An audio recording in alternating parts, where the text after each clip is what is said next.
ഈ സംഭവം നടക്കുന്നത് നോക്കൂ, ഇത് ഒരു ടൈമിംഗ് പ്രധാനമാണ്. ഒരു ദിവസം വൈകിട്ട് ഈ സ്ഫോടനം ഉണ്ടാകുന്നു, പിറ്റേ ദിവസമാണ് ഈ സ്ഫോടനത്തെക്കുറിച്ചുള്ള കൃത്യമായ വിവരങ്ങൾ അന്വേഷിക്കുന്നത്. അന്നത് പന്നിപ്പടക്കം പൊട്ടിയെന്നൊക്കെയാണ് പ്രചരിക്കപ്പെട്ടത്. പിന്നീടാണ് മാരക ശക്തിയുള്ള ക്രൂഡ് ബോംബാണ് അത് എന്ന് പോലീസ് കണ്ടെത്തുന്നത്. അപ്പോൾ പോലീസ് അത് കണ്ടെത്തുന്ന ദിവസം തന്നെ മറ്റൊരു രാഷ്ട്രീയ വിവാദം, അത് നിങ്ങളുടെ ഒരു നേതാവുമായി ബന്ധപ്പെട്ട രാഷ്ട്രീയ വിവാദം ഉണ്ടാകുന്നു. യഥാർത്ഥത്തിൽ ഈ സംഭവം അതിൽ മുങ്ങിപ്പോവുകയാണ് ഉണ്ടായത്. നിങ്ങൾ ഇക്കാര്യത്തിൽ എത്രമാത്രം കൺസേൺഡ് ആണ്? കാരണം പാലക്കാട് ഉപതെരഞ്ഞെടുപ്പിൽ ജയിച്ചത് കോൺഗ്രസ് ആണ്. ഇനി വരാൻ പോകുന്നത് തദ്ദേശ തെരഞ്ഞെടുപ്പാണ്. പാലക്കാട് നഗരസഭ ഭരിക്കുന്നത് BJP ആണ്. സംഘർഷ സാധ്യതകളുണ്ട്, കമ്മ്യൂണലായും പൊളിറ്റിക്കലായും. നിങ്ങൾ ഈ കാര്യത്തിൽ എത്രമാത്രം കൺസേൺഡ് ആണ്? രജിംസെ, ഒരിക്കലും RSSുമായി ബന്ധപ്പെട്ട വിഷയത്തിനകത്ത് വളരെ ശക്തമായ നിലപാട് സ്വീകരിക്കുന്ന പ്രസ്ഥാനം തന്നെയാണ് കോൺഗ്രസും യൂത്ത് കോൺഗ്രസും. തർക്കമില്ലാത്ത കാര്യമാണ്. ഇപ്പോൾ ഇതിനു മുമ്പേ ഹെഡ്ഗോവാറിൻ്റെ വിഷയം വന്നപ്പോൾ അവിടെ ഏറ്റവും ശക്തമായ നിലപാട് സ്വീകരിക്കും, അത് ആ വലിയൊരു വിഷയത്തിലേക്ക് കൊണ്ടുപോവുക ചെയ്ത് ഞങ്ങൾ തന്നെയാണ്, സംശയമില്ലാത്ത കാര്യമാണ്. അപ്പോൾ അതുകൊണ്ട് RSSൻ്റെയും സംഘപരിവാറിൻ്റെയും രാഷ്ട്രീയത്തിൽ എതിർക്കുക എന്നുള്ളത് ഞങ്ങളുടെ നിലപാട് തന്നെയാണ്. ആ നിലപാടിനകത്ത് ഒരു മാറ്റമില്ല. ഈ വിഷയത്തിനകത്ത് തന്നെ ശക്തമായ രൂപത്തിലുള്ള സമരപരിപാടികളും അതോടൊപ്പം തന്നെയുള്ള വിഷയങ്ങളും ഒക്കെ തന്നെ കോൺഗ്രസും യൂത്ത് കോൺഗ്രസും ആലോചിച്ചുകൊണ്ട് ഇരിക്കുകയാണ് എന്ന സമയത്ത് തർക്കമില്ലാത്ത കാര്യമാണ്. നാളുകളിൽ ആ സംഭവം ഉണ്ടാവും. ഏതായാലും ഇവിടെ പ്രധാനപ്പെട്ട പ്രശ്നം എന്താണ്? ഇവിടെ CPM പ്രതിനിധി പറഞ്ഞത് ഇവിടെ മറ്റ് വിഷയമുള്ളത് കൊണ്ട്, പാലക്കാടിന്റെ പ്രത്യേക രാഷ്ട്രീയ സാഹചര്യം ഉള്ളത് കൊണ്ടാണ് FIR ഒക്കെ പരിശോധിക്കാൻ പോലീസിന് സമയം കിട്ടിയില്ല. ഞാൻ ചോദിക്കുന്നു, RSSൻ്റെ ഒരു കേന്ദ്രത്തിൽ, പ്രത്യേകിച്ച് വടക്കന്തറ മൂത്തന്തറ എന്ന് പറയുന്ന RSSൻ്റെ ഏറ്റവും വലിയ ആയുധ പരിശീലനവും അതോടൊപ്പം തന്നെ എല്ലാ തരത്തിലുള്ള വിധ്വംസക പ്രവർത്തനങ്ങളും നടക്കുന്ന ഒരു സ്ഥലത്ത് ഇത്തരത്തിലുള്ള ഒരു ബോംബ് സ്ഫോടനം നടന്നിട്ട് ആ FIRനകത്ത് പോലും ഇത് സ്കൂളിനകത്ത് പുറത്താണെന്ന് പറയുന്നു. അതോടൊപ്പം തന്നെ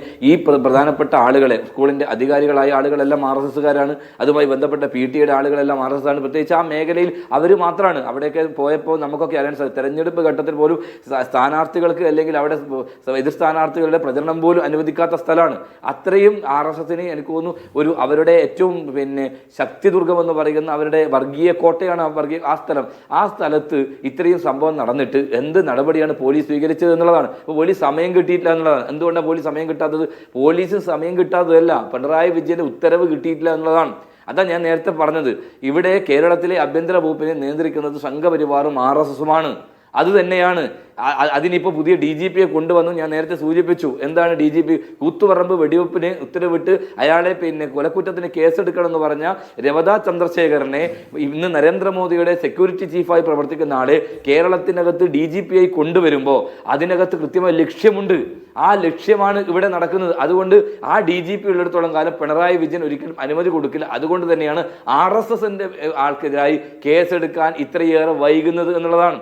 അപ്പോൾ ഇത്രയും വലിയ തീവ്രവാദ പ്രവർത്തനങ്ങൾക്ക് നേതൃത്വം കൊടുക്കുന്ന സ്ഥലത്തെ ആ രൂപത്തിലേക്കുള്ള അന്വേഷണം നടന്നിട്ടുണ്ടോ? ഇവിടെ ഇപ്പോൾ മറ്റ് സംഭവങ്ങളൊക്കെ ആണെങ്കിൽ ഇവിടെ എന്തൊക്കെ പ്രശ്നങ്ങൾ ഉണ്ടാകുമായിരുന്നു, എന്തൊക്കെ NIA വരുമായിരുന്നു, അതോടൊപ്പം തന്നെ മറ്റ് ഏജൻസികൾ വരുമായിരുന്നു, എന്തൊക്കെ സംഭവങ്ങൾ നടക്കുമായിരുന്നു. പക്ഷേ ഇത് RSS ആയതുകൊണ്ട് ഇപ്പോൾ അവിടെ ആറ്റം ബോംബ് പൊട്ടിയാലും അത് ഓലപ്പടക്കമാണെന്ന് പറയുന്ന പോലീസ് സംവിധാനം കേരളത്തിലുള്ളത്.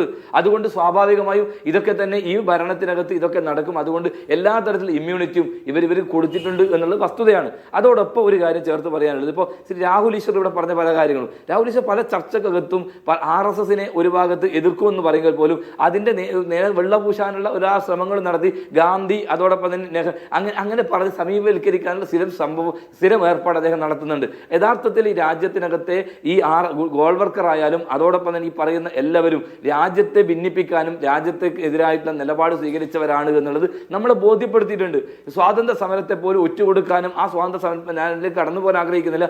ആ സമരത്തിനകത്ത് ചെറുപ്പക്കാരോട് നിങ്ങൾ എന്തിനാണ് ഈ സ്വാതന്ത്ര്യ സമരത്തിൽ പങ്കെടുത്ത് നിങ്ങൾ ജയിലിൽ പോകുന്നത് എന്ന് പറയുന്നത് ഗോൾവർക്കറാണ്. അയാൾ മഹാനാണെന്ന് പറയുന്ന രാഹുൽ ഈശ്വറോട് പിന്നെ എന്താണ് പറയാനുള്ളത്? അപ്പോൾ ഇത്തരം സംഭവങ്ങൾ ഉണ്ടാകുമ്പോൾ പോലും അതിപ്പം പ്രഗ്യാ സിംഗ് ഠാക്കൂറിനെ പോലെ ഇവിടെ സൂചിപ്പിച്ചു, ഒരു കൊലയാളി ഭീകരവാദിയെ രാജ്യത്തിന്റെ പാർലമെന്റിൽ മത്സരിപ്പിക്കുകയാണ്, അയാൾ MP എണീറ്റ് പറയാൻ അത് പ്രത്യേക സാഹചര്യത്തിൽ അങ്ങനെയല്ലേ വരിക എന്ന് പറയുമ്പോൾ എന്ത് നിലപാടാണ്? അപ്പൊ ഞാൻ ചർച്ചയുടെ വിഷയം അതല്ലെങ്കിൽ പോലും ഇത്തരത്തിൽ സമീകരിക്കുന്ന രീതി ശരിയല്ല എന്നുള്ളതാണ്.